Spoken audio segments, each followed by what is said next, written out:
Hello and peace, everybody.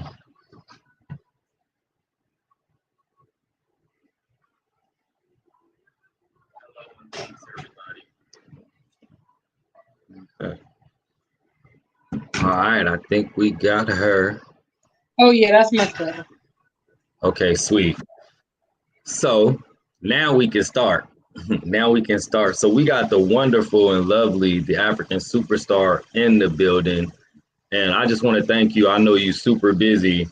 And so just taking out time to share your story with us, I really dig it. I really dig it. And I really appreciate it. And I know for me personally, your story is so inspirational and it's so important, and I just want to chop it up with you personally and give people a chance to hear your story through and through. And so let's just dive right into it. I don't even want to tell no parts even that I know, but I just want you to basically give your journey to where you at now in Ghana, however you please. It's all on you. If I have a question, I'll interject and ask it, or people come in and have questions for you, then we'll just go from there. But go ahead, let us know. Thank you so much for that warm welcome, Muja. I appreciate you, brother. You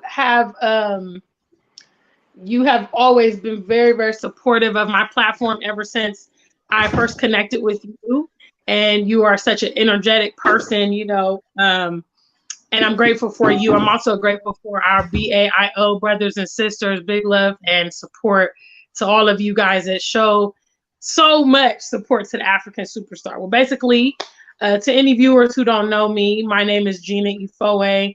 I am a content creator here on YouTube. I'm a motivational speaker. I also am the CEO of the AfrikanSuperstar.com. I had to go put some of my gear on real quick. This is one of my products. As I promote Black Love, this is one of my flagship collections, Black Love or Stay Single. I'm very unapologetic about promoting our people to be their very best, and that is part of my journey. So like Amuja did share with you, I am born and raised in Columbus, Ohio. That's where currently I spent the duration of my life. I went to school at the University of Cincinnati, and then I moved to the UK in 2017. And I have recently completed my migration here to Accra, Ghana.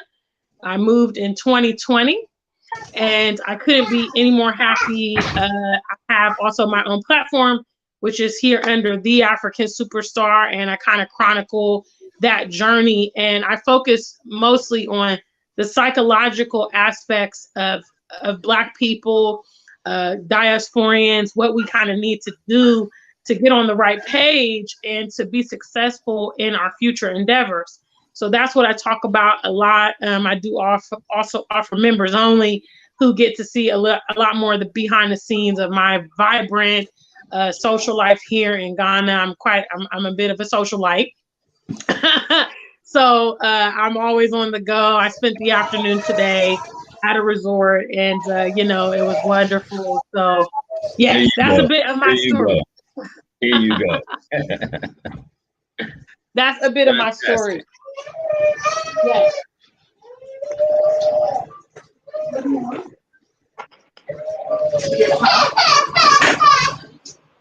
You still there, sis? Yeah. I'm here. I thought you were sorting out your household. Oh no. My baby don't know if she want bacon. Don't know if she want bacon or cheese crackers. So we're having a situation. I think she had the little meltdown. Right. She all right now though. Go ahead. Okay, yeah. So in short, that was the journey. I basically got really fed up with life in America. And I had been fortunate enough to start traveling when I was really young and had exposure to the international community and realized that this is not the only place for me to be. I'm not even, one of the biggest things was I wasn't being respected properly. I wasn't being treated to my caliber that it seems people all over the world were able to recognize, wow, you know, you're an intelligent person, you're intellectual, you're really well spoken, you know, these kind of things. I didn't get the appreciation in my hometown, in the country that I was born and raised in. And I had a big problem with that. And, you know, you see our people trying to, you know, request this, you know, to be treated in a dignified manner. And they're told, well, you know, this is how it is. And this is how it's always been. And this is how it's going to be. And as a proactive person, I didn't feel that I should just accept, you know, being mistreated, and that was going to be throughout the duration of my life. I always feel that you have an opportunity to do something as long as you're alive, you know, and you're not in prison and you're not prohibited or you're not terminally ill, that you can do something to change the course of your life. So that's simply what I did. I took a very creative route. I moved to the UK just kind of to get prepared. Many people in the US, you know, they're unable to gather capital. And that's part of the system there. We are promoted to be consumers. A lot of us live above or beyond our means. And that leaves very little for us to compound on and do other projects or start businesses and things like that. So due to the volatility of the corporate environment where I was spending, you know, I worked for JP Morgan Chase. I also worked for United Healthcare, which is a big insurance company in the Midwest area. And, you know, I just was unable to get capital to do something. So I realized kind of a loophole, and that was to go to the UK and, you know, kind of buckle down for a few years. And here I am. I was able to start my clothing line. I was able to grow my social media. I was able to create networks here on the ground. And, you know, basically I executed the plan. So I've been here in Ghana since last autumn, 2020. You know, we all know what happened with coronavirus. Borders were shut here in Ghana until September. And I came down, you know, as soon as I was able to when they opened up. So, you know, that's the story. So you got to ask me some questions. Oh, I do. I'm not letting you get off that easy. That easy. Like I said, I have personal questions and questions that are going to be eye-opening for whoever view this, whether it's live or later on, because I'm going to be sharing the heck out of this. Because again, your story is unique and it's super powerful to me personally. But first of all, because see, what you didn't mention in there, what I didn't hear you mention was that you went from Ohio to the UK. So what was your mindset? Did you always have like, I'm going to Africa in my heart? Or was it like, I just got to get away from Columbus because I'm not going to realize my full potential? So start just with what brought you from Ohio? You kind of mentioned that with like, well, America, I'm not getting my respect. I'm not getting what I know I'm worth. So what made you choose the UK and not, you know, Jamaica or France or something? You was like, what made you say I'm going to the UK? Absolutely. That's a really good question. So basically what I had started doing was I had begun to travel internationally. I kind of started, like I mentioned, you know, I have families that I have family in international communities. So I've been traveling internationally since, you know, childhood. But as I got to be an adult, I wanted to see more of the world. So I started prospectively traveling in 2006. I wanted to go to a different country every year, usually for my birthday. So also, you know, kind of intertwined. I mean, obviously this is like, you know, a story that's decades deep. But basically I had kind of got introduced to the African community, the Ghanaian community in university. And I was always socializing with them. I was always going to parties and stuff like that. I got married in 2012 to a Cameroonian gentleman. And, you know, that was very much my social life. I was completely integrated with African communities, you know, the Cameroonians, the Ghanaians. There weren't too many Nigerians in my environment. There were Ethiopians, but I really didn't really get into the East African scene. So anyway, I was familiar with the continent. It was definitely a long time goal to go to the continent. 2014, I went to London to visit some friends there. And that was the trip that I took for my birthday that year. And when I got to England, I really loved it. I liked how polite the people were. I liked, how it was safer.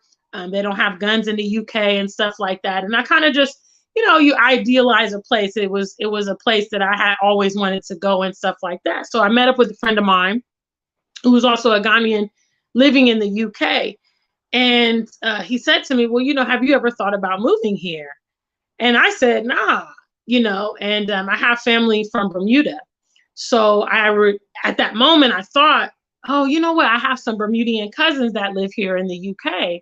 And I was thinking, well, I wonder if I too could, manage to get here, because I talked to them after the fact and they told me that they were able to kind of migrate using their Bermudian status. They were able to go there.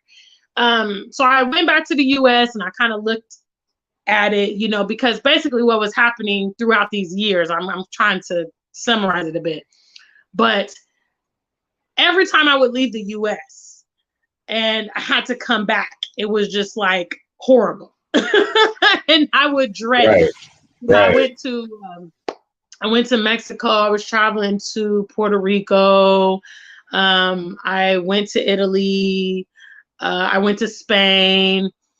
And basically every time I had to come back, I was just dreading it. And that's even how I came upon the conversation with my friend, was I was telling him like, damn, I don't want to go back to the States, And he said, have you ever thought about moving here, So anyway, I traveled back to the US. I researched it and I sent my documents away.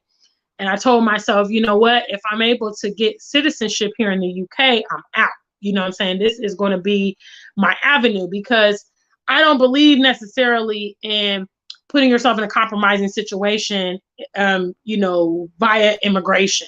When you don't do your immigration properly, it makes life very complicated. Legally, you can't work, you can't have a bank account, you can't travel, it restricts your well-being. So, basically the deciding factor was, am I going to be able to get immigration to work and live in the UK?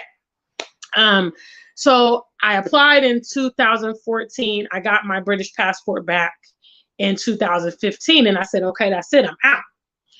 So I started devising the plan of how I was going to raise the capital to go to the UK, because the US dollar is weak to the pound. And what that means is $1 doesn't equal 1 pound.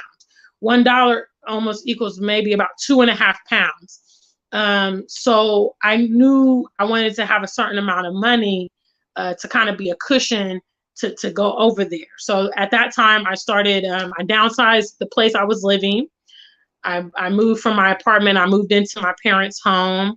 I started doing all kind of various things to raise money, such as donating plasma, selling goods on eBay. I used to go to the thrift store, and my specialty in my eBay shop was like 80s vintage. So I would look for 80s kind of clothes, sequins and puff shoulders and all this kind of stuff, because it was a big market on eBay. So I would find things and then I would resell them back on eBay. And the biggest proponent was I started driving Uber. Uber was new in Columbus back then. That was 2015. And very few people were doing it.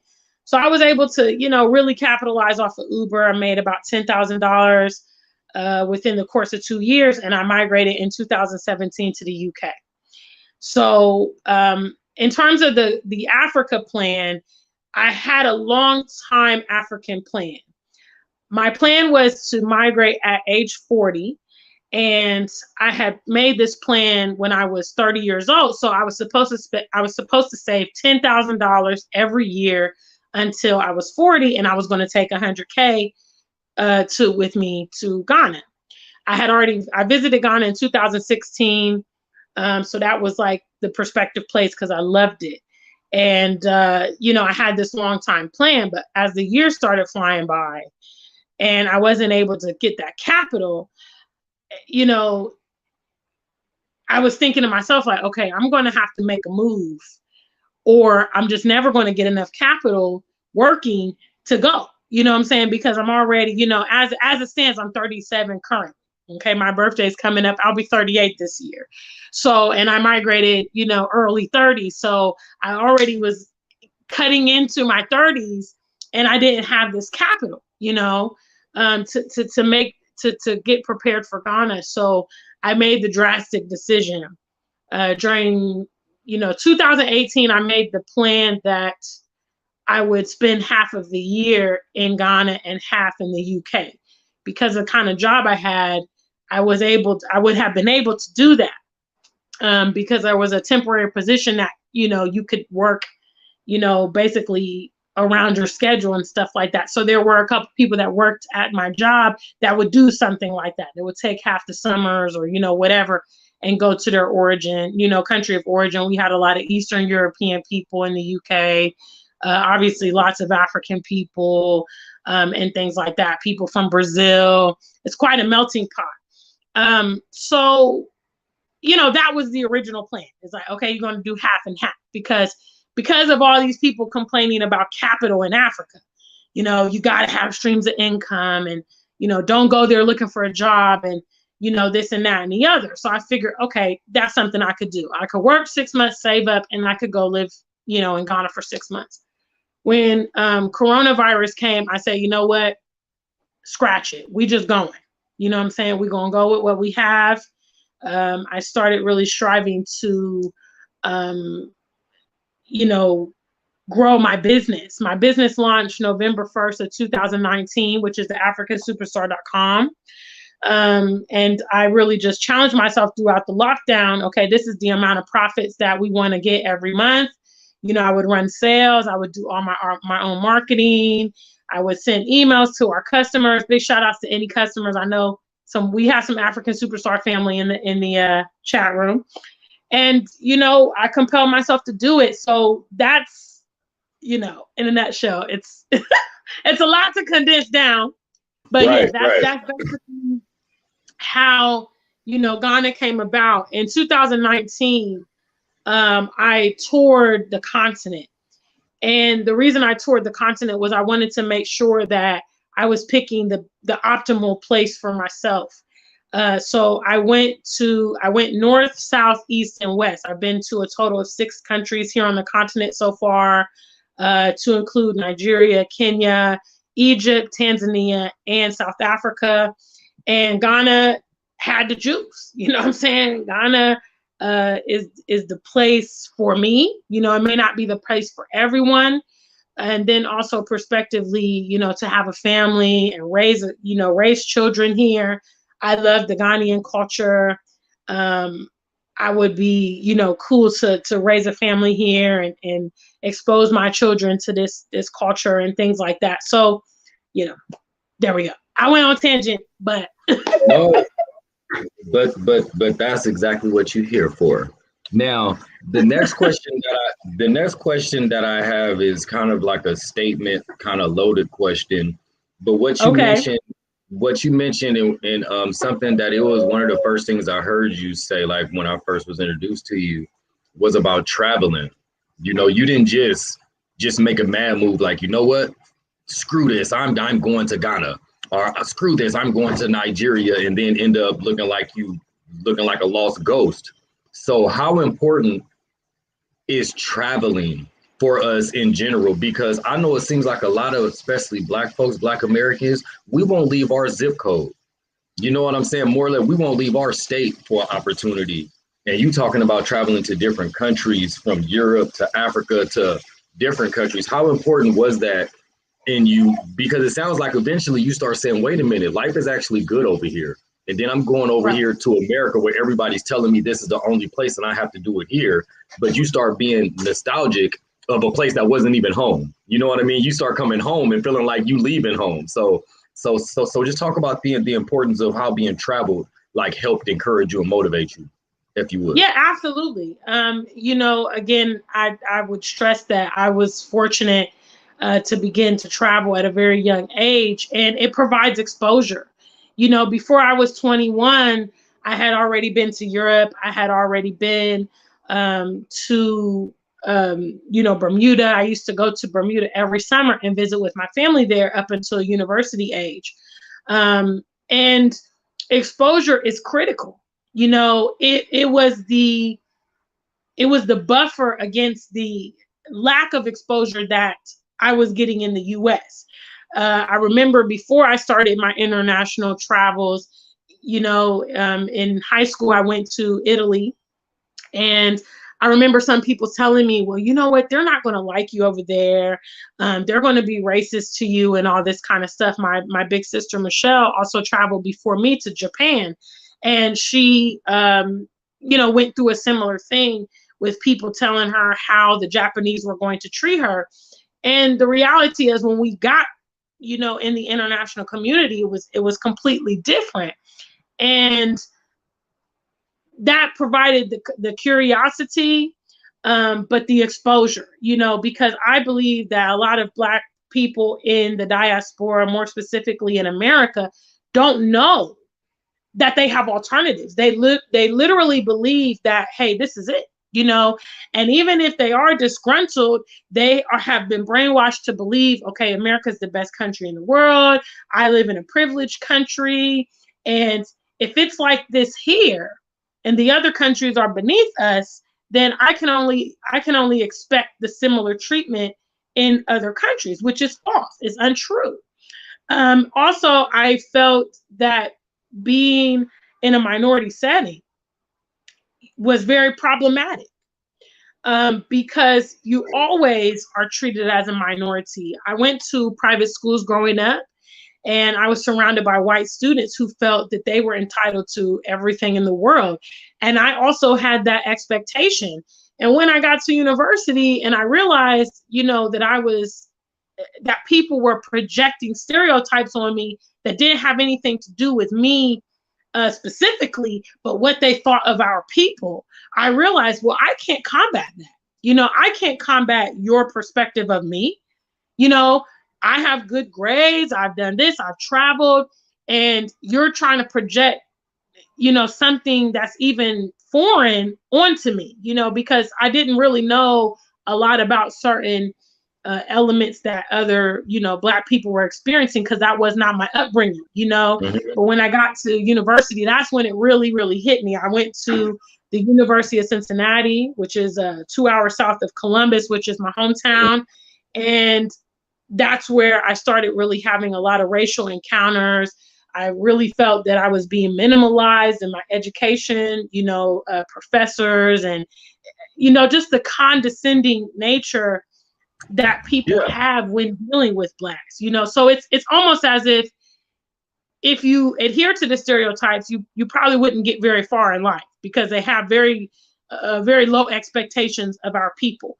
But when you decide that you want to go beyond those stereotypes, then, you receive a lot of friction, and or you get condescending treatment, and or they prohibit your upward mobility out of jealousy, out of anger, out of they feel that you are not entitled to that, So there's really there's no way to really peacefully coexist if you are an ambitious person, because there's no room. You're not going to get acknowledged for what you work for your intellect, for your intellectual contributions to society. And we have so many examples of that, and I wanted to do something different. I say that all the time on my channel. I didn't want to be another sad story of how I was victimized. I wanted to live the life like, I was able to get up out of this, and I was dedicated and determined to do whatever it took to get that, even if that meant leaving the US. I was a little defiant in that, like, I'm going to figure it out. I mean, obviously it took me years, because naturally we're promoted to go the educational route. I did the education, I did the advanced degrees. I started to see it in the professional world. Oh, you're not, you're overqualified. We're looking for someone with a different kind of degree than what you have. You don't have experience, but then you're facilitating training for your superior, the new person that they hire that's going to be your superior. These kind of things not equating. So I'm figuring out, like, okay, how am I going to, I sat down one day and I said, how exactly am I supposed to achieve my dreams with all these barriers? And I came to the conclusion, I'm limited here. I'm going to go here, as they say, the glass ceiling. I'm going to hit this glass ceiling and that's it. And I better either grin and bear it or internalize my frustration, like a lot of our people do. Start drinking, smoking, start wilding out, start getting violent, or whatever, because, the frustration you are internalizing it. And I was like, I don't like anything that's afforded to me. I don't like any of this stuff that's on the table. I don't like any of these options. I really wanted to live the African superstar lifestyle before it was even defined. And I'm such a great fit for the lifestyle I live here because this is how I feel I should be living. This is what I deserve. This is what I worked hard for. So that's the beautiful thing about the continent is if you put in work and time, you can actually escalate. You can actually see the fruits of your labor versus in the Western settings, you get drowned out by the noise, and or if you become a big enough threat, like so many of the Black leaders that we've seen, exactly. Defamed or killed or jailed or whatever, that's your option. So, I kind of just looked at it in a critical analysis as to what's happening in my life, what's happened in the past, and that there's actually, there's no infrastructure for change in the future. Because for us to achieve change in the future, we have to start today, making the decisions that are going to impact us in 10, 15 years. And so there's nothing to indicate to me that we're getting off of this track of systematic racism and stereotypes and police brutality. And, there's nothing, this stuff is, and I'm, as a YouTuber, my platform is ever growing. So I get so much media from my viewers, and I'm getting to see videos of Muhammad Ali and, Malcolm X and Dr. Martin Luther King. Very profound video that I received from one of my African Superstar family members, where Dr. King says, I don't want to be a martyr for this cause. He said, I'm tired of protesting. I'm tired of marching, and that's back in the 60s. You see what I'm saying? And we're still doing, well, not me. People are still doing that same stuff. And, and yeah, I'm gonna just let you cook before I start going off. But yeah, straight up, what you're talking about is just like being a person of vision. And I think that that's what it takes off top, because if you can't see yourself, like if you say, yo, I'm going to Jamaica, I'm going to the UK, I'm thinking about moving to Africa, and then a person is just doing nothing but shooting you down because they can't see it. They can't see that being a success. So, however, you could encourage them to go protest and march and vote and keep doing the same thing that has been proven to fail for decades and decades and decades, and they see that as fighting.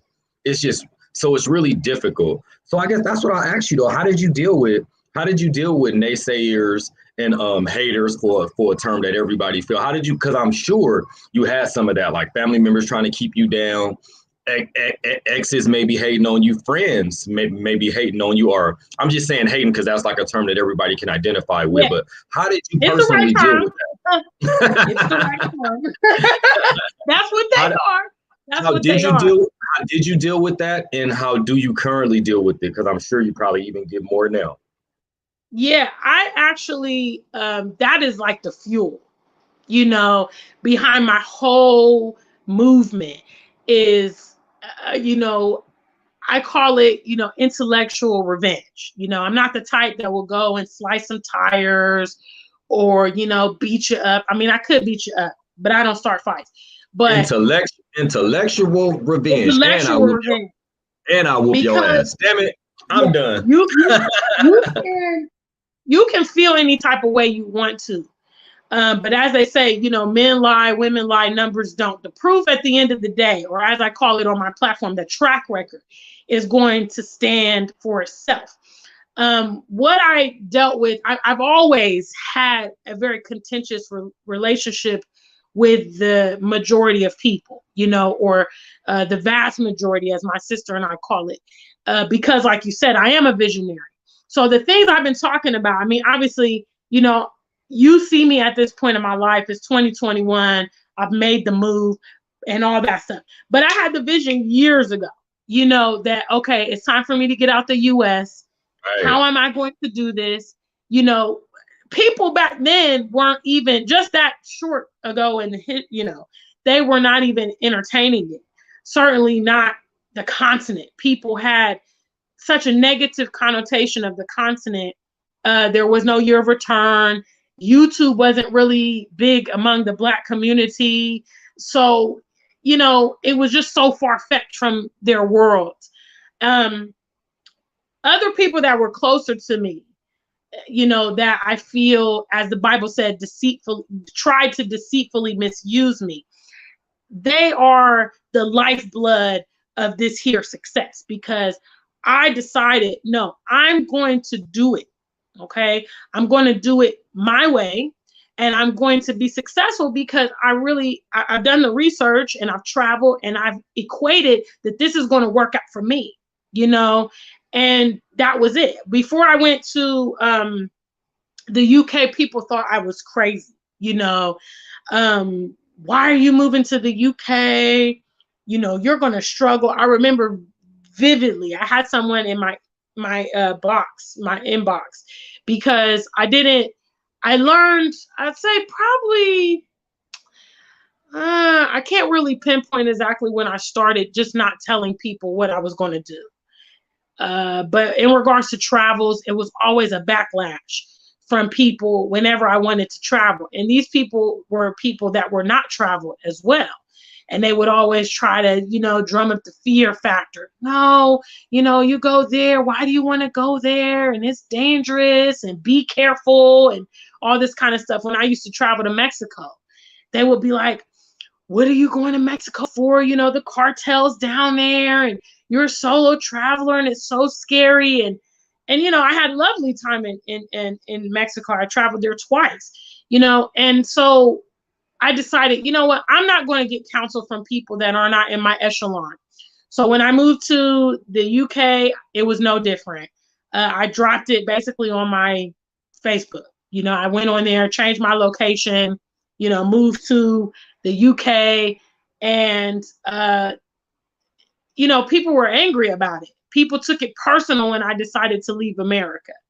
There are people in the diaspora that believe because we're Americans, or because we come from America, that's where we should live and die. And I don't believe that. I believe that I should be where I want to be, and I should be in an environment that's the most conducive for my success. But I remember when I moved to the UK, vehemently, I got a email from someone who was very upset. It was an African that was in the US. And he said to me, why would you leave America? You're going to struggle in the UK. You're going to be back here within a year. You're not going to be able to find a job. That was stupid. I mean, he was like insulting me. I mean, he was angry. And I was thinking, this is my life. This isn't even your life. Why is everybody so upset? And I think probably because of the times, because especially with Ghana having the year of return, a lot of people have started to travel here, or at least to start cultivating interest. So I didn't necessarily receive a lot of backlash per se this time. I have got some sneak disses though, people making sneak disses, whatever, but it wasn't quite like the UK. I did receive a lot of animosity from people around me. And I mean, I think what it boils down to is they lack the tenacity to do what you're doing. And they really admire it, but because they're not activating it, they hate it. They feel that you should be going through whatever they're going through. And or they can't understand, how did you break out of the mold? How did you get out of the routine to make these things happen? You know, so yeah, I just use them as my fuel. You know, even when I go to the gym, there's people that call me fat. I think about that while I work out. You know, I think about these people when I drop flex videos on my channel. Like, yeah, you're going to see me living up in Africa because according to you, I wasn't going to be successful. According to you, I wasn't going to have longevity. You know, I'm coming up on 6 months already, you know, and I haven't even batted an eye, you know. There's other YouTubers that have slammed Ghana, Right. and they came and they were here for 2 weeks and they've had to go back to the US or UK or whatever because they were ill prepared, you know? But they're not like me and I'm not like them. So Exactly. I see this question here from Darius. Shout out to you. He says, why is it okay for immigrants to come here for a better life, but we can't live in Africa or anywhere else in the world? Well, I think Darius, the connotation is that the other countries are beneath America. So with that kind of thinking, it's contradictory for you to leave America and go somewhere else because you're automatically downgrading. You know, I think that's a lot of what people's mentality is. But you're absolutely correct. You know, sometimes the opportunities are not in your environment, you know, and I believe go where it goes. You know, and we've seen in history, we've seen a lot of Black people go to Europe or, you know, go to Asia and become mega superstars. Like maybe they were a musician and people weren't really feeling their music in America. And then they go to the international community and they blow up, you know, or some of these activists, they moved to Europe because it was less racially hostile as it is in America. You know, I believe that you should do what's in your best interest. I don't feel relegated to be anywhere because that's where I started or so on and so forth. So I agree with, you know, that statement there is we can go and we should. You know, the resources that we have access to in America, even when you feel like you don't have a lot of resources, are still big resources. You know, our currency exchange, especially in what is deemed as third world countries, you know, throughout South America, some Asian nations, African nations, you know, we get an advantage with that currency. Also, the passport. The passport allows you to travel, you know, many, many nations in the world, whereas people coming from those nations, they have to go through a lot to travel, you know, not to mention they have to raise a lot of capital to afford to travel to countries where it's going to require, you know, 3, 4, 5 times the amount of their local currency to get a plane ticket, to, you know, get situated over there and all that kind of stuff, do immigration. So we absolutely should. I mean, I personally feel that the U.S. owes me more, and I ain't just talking reparations money. I'm talking about for psychological damages, you know, for lack of representation, for the experiences, you know, for the profiling, for the condescending treatment. They owe me. So I feel like, yeah, I'm gonna use this passport. It's crazy to think that the passport gives you more benefits outside than it does inside, you know? So use it if you can, you know? And there's always the people that's like, yeah, but everybody can't leave. Well, then this conversation isn't for you, you know? We all have life decisions, all right? If you make crazy decisions, you can't travel. Let me ask this question to you, because that was actually a question that I wanted to ask you. And you already get in there, but I just want to get the question out so I could scratch it off, right? What would you say to the people who say it's too hard, or, you know, I got family here, I got kids here, I can't afford it? Like, what would you say to those people outside of, okay, if this ain't for you, then why are we having a conversation? Because sometimes that is that you have no interest in this, so why are you just throwing salt? Like, if you ain't interested, like, keep it pushing. But for the people who actually want to, but they may have barriers, I'm talking about from criminal stuff to a bunch of kids to, oh, I can't get a passport for another 1,800 years. Like, what would you say to these people? I mean, I don't want to be callous, but you know, I'm just painfully real. The reality is everybody's not going to be able to partake in this opportunity here on the continent. Number two, you know, when you make certain life decisions, like in regards to criminal history, or you have a lot of children and you're tied up in child support or whatever the situation may be, you know, there are repercussions for the decisions that you make. And I can't ignore them, and neither can you. I mean, it is what it is. If you are in situations where you don't have mobility because of that, because of criminal record, or because of, whatever, unfortunately, that's what it is. In some cases, you may just have to get extremely creative. If you are able to travel, or get out some kind of way, you need to be creative about doing that. I certainly had to take a creative route, because all the information I found online about people migrating, they were migrating through certain channels. So either they were getting married to someone who was abroad, they were in the military, they were going for school, or their job was transferring them, or they had a job there. People just independently saying, what, I want to get up and get out of here. I couldn't find that much instruction about it online or even on YouTube. So I had to get creative. Once I had the passport, I had the ability to work and live in the UK. I needed capital. I created a plan. Okay, I'm going to rent an Airbnb. I'm going to go look for a job and see if I can matriculate within a few months. If I can't, I have a return ticket back to Ohio, because I'll be damned if I'll be out here training. So I was able to come up with a plan. Now, in regards to the other people with the story, the whole context of their ancestors and, all of this stuff. Well, I think that it's such a slap in the face when you disregard our ancestors. Mm-hmm. Because our ancestors didn't have an option whether or not to be there.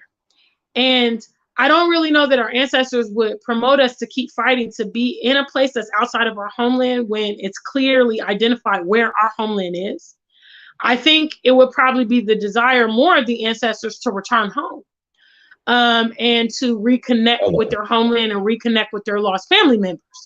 So I think I don't believe in the whole, well, just because my ancestors were here, this is where I belong. Our ancestors were displaced, and they were displaced for many generations.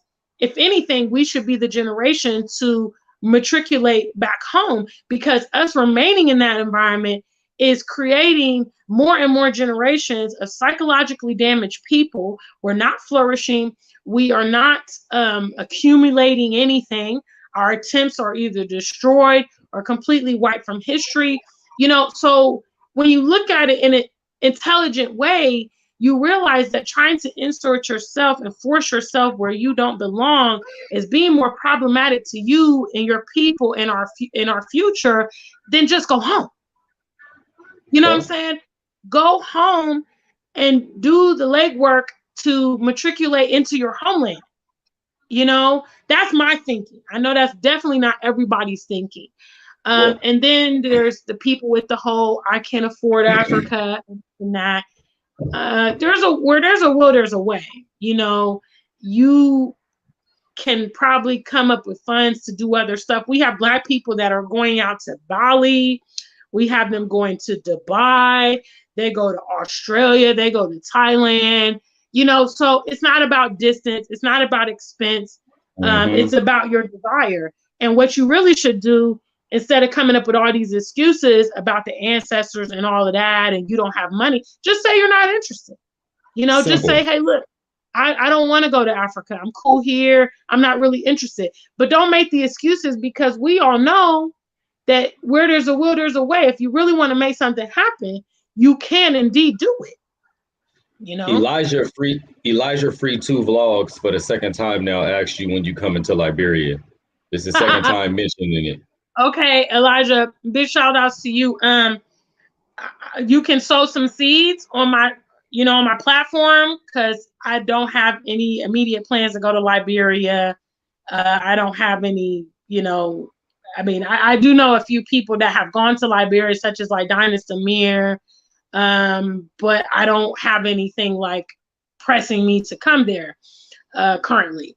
So, eventually I think a lot of us that are Pan-Africans are here on the continent. We have the desire to venture out and see more of the continent. But right now, I don't have any upcoming plans. A lot of that does kind of have to do with coronavirus, the travel restrictions and, and things like that, it's a bit of a hassle. So I'm not kind of in the mode where I'm leisure traveling currently and things like that. But I appreciate the invite. I don't have anything against Liberia. I just have not, gotten to the position of planning a trip out that way or anything like that. So thank you. Thank you anyway. So I got a couple more questions for you. What is the most challenging?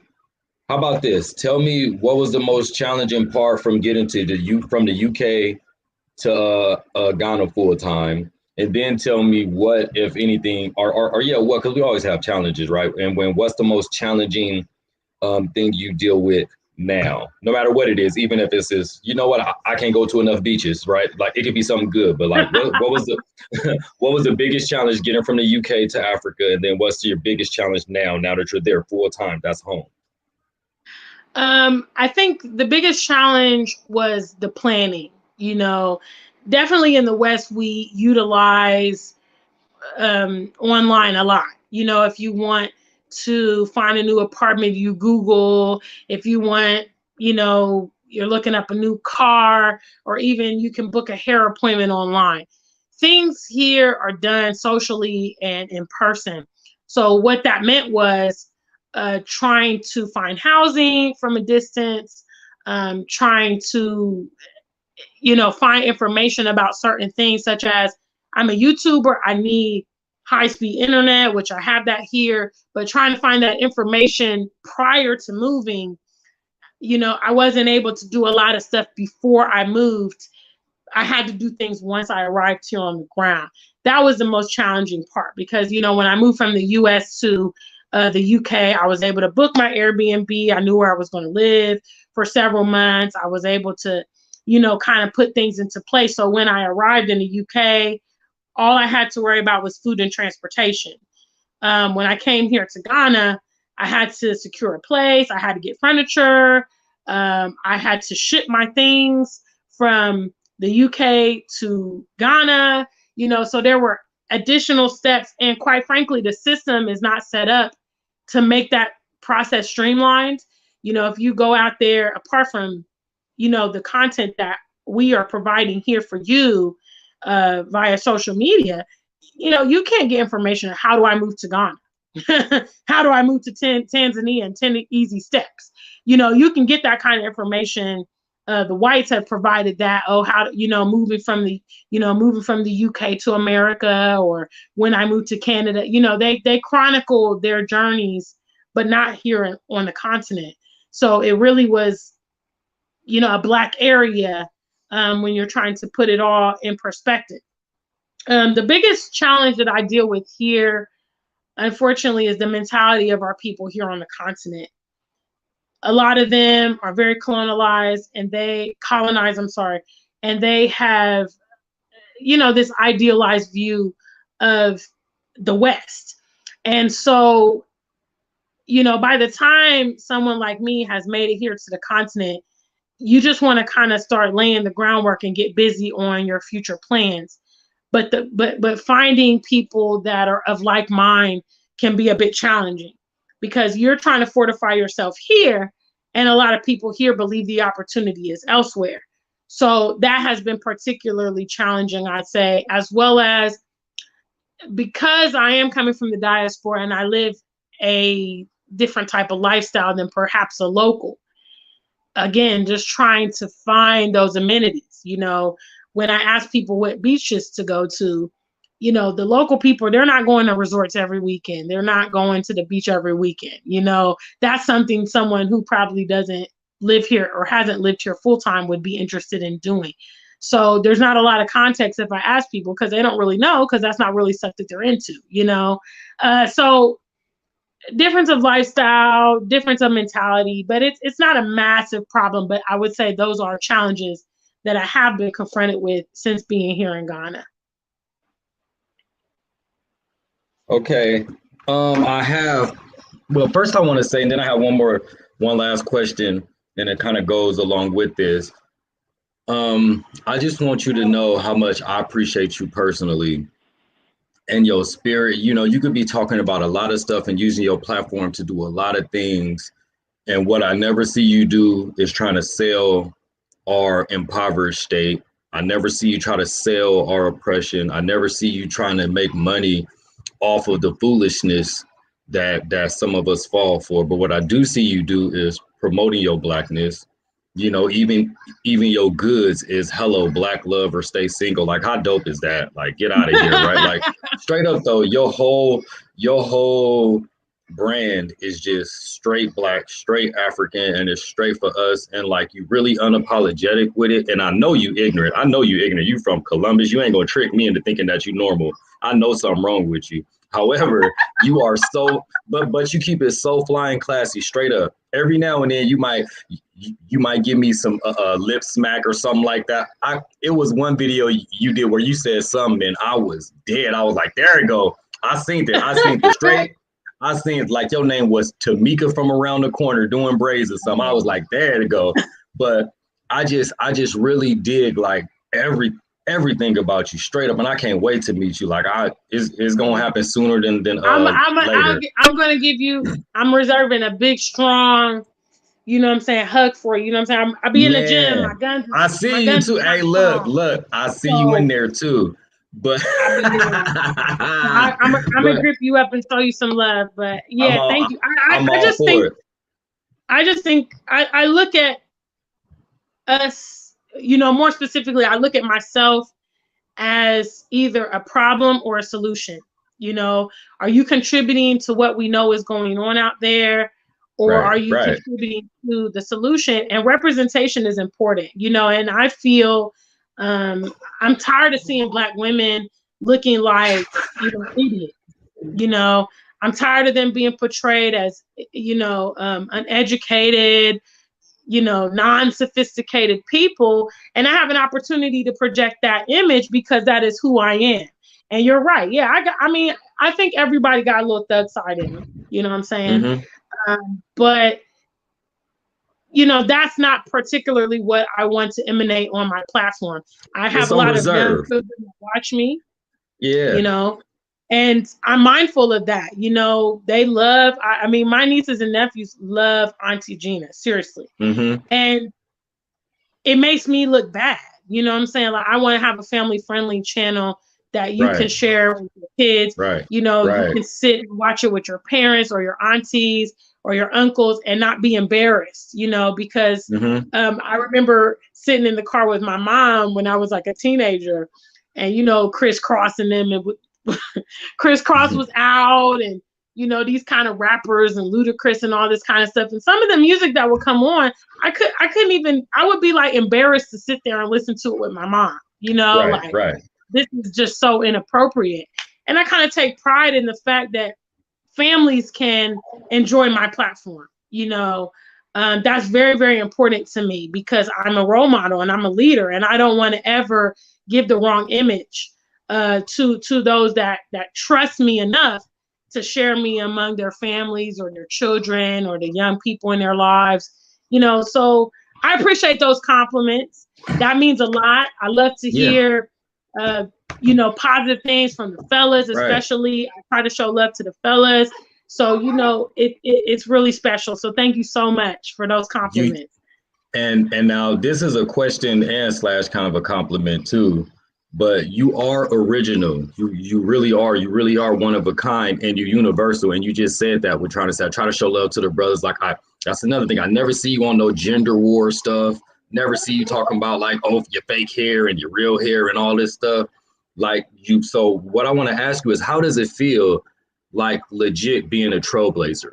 And when I say that, I know you're not the first person to, I'm moving to Africa, right? You ain't the first person with it. However, you are one of the first with such a unique channel, a unique brand. You know what I'm saying? And even Sister Niger said, no, she like encouraged me to like get to moving. You know what I'm saying? Like, and she meant that. That's not gassing you. She's like, no, when I heard and heard your story, and I was like, well, shit, if she can do it, like, I'm gone. And sure enough, she in Nigeria, like right now. I think she had to come back because of family stuff, but you know what I'm saying? Like, for real, hearing people like you, me too, I immediately got a passport. Did never even thought about a passport, right? You know what I'm saying? I'm in my late 30s now, and I never even thought about a passport, but now I'm on my plan.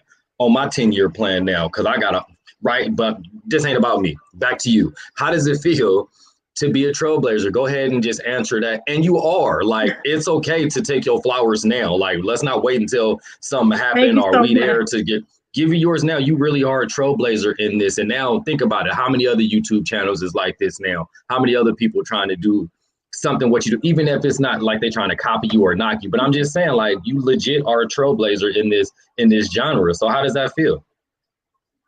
Thank you. You have humbled me again.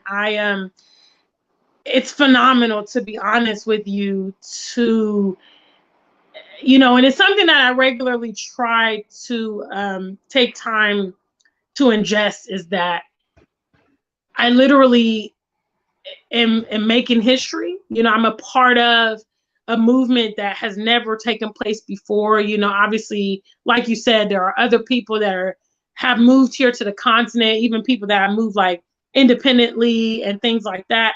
But as far as this like large interest of migration and social media and all these kind of things, we are definitely pioneering. I feel a lot of responsibility. Like I mentioned, I feel very obligated to my people, because I do think that the things that you get blessed with in your life, be it wisdom, be it resources, whatever, it's not for you just to hold on to it. It's for you to impart onto other people. And I'm grateful. I'm grateful to be able to implement this in my life at this point.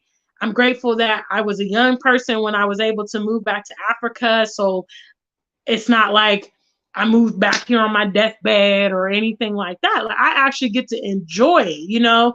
I get to go Right. to the parties every week, and I get to, date good looking hot guys, and, I get to go, what I'm saying? Man, ain't I'm nobody living my trying to be all life. jealous on here. Come on, man. Dang. You was doing So, so I mean, we was doing so it's well too. We great. was doing good. Yeah, I mean, and it's just rewarding, it's rewarding to hear stories like what you're telling me, what Love and I just telling me.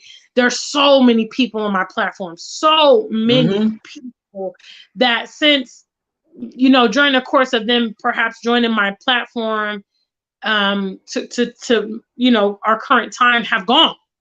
They've gone to the continent. They've moved. And they will, cite me and say, hey, Gina, you really, really helped me. You really motivated me. You kept me uplifted. You provided resources. You provide information.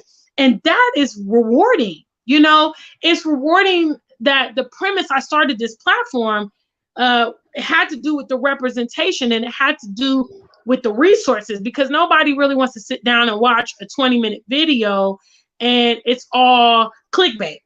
Right, The right, video says how to exactly. move to Africa, and then this person, um, clickbait you, and then there's like no context in the video. That's so annoying. Just So buy this, yeah, buy and this. That's right after this commercial, I'm going to tell you what to do. So I take a lot of pride in being able to provide this for my people. I don't really mind too much about all the people, that try to be an obstacle to me. But the few that I do know, those of you that have made me aware or sent me emails or called me or, text me or whatever and said, hey, you made a difference. To me, even if I help 10 people, which I right. could easily say I know at least 10. Mm-hmm. If I have helped those people in their transition, if I've saved them time or hardship, or if I've inspired them on their darkest days, uh, I mean, I've done my life's work. It's amazing that we're going to do this, and we are a part of the movement that, again, like I talked about earlier in the show, we got to lay the groundwork now to see the change in the future. 10 years from now, it's not going to be a rocket science to see someone from the diaspora move to Africa. And when they do come, there's going to be a lot more amenities, a lot more infrastructure, a lot more things in place to make that transition smooth. And I'm contributing to that. So it's amazing. Exactly. I'm Exactly. a I'm always, I get a little shy sometimes when I meet people in public. Some people get so excited to see me, and I'm Mm-hmm. just thinking like, wow, You know, my sister tells me all the time, she's like, yeah, Gina, you're famous. You know what I'm saying? Like, you should get used to this. And I'm just like, yo, I'm not used to this. But it comes with the territory, and it's worth it to be a resource to my people. I'm committed to that. Like, I'm committed to that. Dig that though, sis. You legit famous enough. However, you ain't famous for on Instagram showing booty cheeks. You ain't famous for twerking. Nah. You know what I'm saying? No, but think about you like known, well known, and popular for something that is just so dope. You know what I mean? Like I never even thought about it like that. But yeah, you like got this from doing something that's like all that's pure. Just for sharing yourself. That's what I wanted. You know, and the love of your people. You know what I mean? That's dope. Absolutely. That's dope. I don't have any more questions for you. You got a bunch of flowers in the comments, literally. And whoever listened to this, share this for the reason that what we're talking about, so other people because the idea is to get more of us to come home so we could build home instead of staying here and keep doing the same things over and over. Like that's the BAIO mission. I know that's Gina's mission. That's what she's doing. She's living her best life, and really not just saying it and singing a dumb song. She's literally living her best life, but she wants us over there living it with her. How about that? So, you know, it's available. You know, it's available. Exactly. And quite frankly, if you feel, you know, if you think highly of yourself, you've worked hard in your life, you've invested in your life, and you feel like this is not, you know, this is just not acceptable. You know, this is not what I want. You know, that's literally the conclusion I came to in America. I'm like, I can't even live the lifestyle I want. It's not available here. It's kind of like if you go to the store and you need a size 9 shoe and they're saying, okay, we got 8.5, we got 10, we got 6. And you're like, okay, you don't even have my size available. You know, you can't even provide me what I need, you know, and we should stop living beneath our means. The high quality people, we should stop lowering ourselves to be in that environment, you know, just because everybody else tells us that's what we should do. And that's maybe what our families have done before us and stuff. It wasn't good enough for me. You know, I'm not afraid to say that. I'm not afraid. You know, my social life wasn't great. My love life wasn't great. My professional life wasn't great. My finances struggled. My weight, I couldn't, because my mind was so many different places when it came to fitness and stuff. I just wasn't motivated enough, you know? And so, I mean, I've just listed 5 different aspects of my life, you know, that the needs weren't being met. And being here in Ghana ministers to every single point that I just mentioned. You know, every single point that I just mentioned has been enhanced by me being here. And I'm able to live a more robust and fulfilling life. It's not for everybody, but the people that it's for are going to get it. And they're going to understand these messages and they're going to be like, yeah, you know what, Amuja, you're talking to me. Afrikan Superstar, you're talking to me. This is just not it. And to you guys, come to the continent. It may be an option for you. It may fit, you know, it may be the key in the lock or whatever. But you won't know until you begin your journey. You won't know until you touch down here, you know, what's feasible, what's not feasible. So that's the first step, is, you know, getting here to the continent, visiting and trying to pinpoint where you want to be, what you want to do, and all that kind of thing. All right, that's the hour. I want to thank you so much again. I know we could keep on talking for a few hours, but when I share it, I want people to actually listen to it. You know, sometimes we'll see an hour and be like, oh, I ain't got no hour. You know, so thank you so much. It's always good to see your big smile. I love you. I know the BIO love you. I know everybody love you. I love y'all. I love y'all. You guys support. You guys show a lot of support. And whoever don't, we're going to keep this family friendly. So I'm going to just say that. Whoever don't, we love them too. Peace, big brother Dawood. Yeah, man. All right, sis. If you want to drop your brand or anything, I'm gonna let you do that, and then I'm gonna press in. So I'm gonna just tell you now. I'll talk to you later. And go ahead and you end it with whatever you want. And then once you're done, just say peace and I end it. Thank you so much. Okay. Thank you guys again for having me. Also, special shout outs to the BAIO, special shout outs to the Afrikan Superstar family. Thank you guys for supporting. I am again Gina Ifowe, the one and only Afrikan Superstar. You can find me on YouTube under the Afrikan Superstar.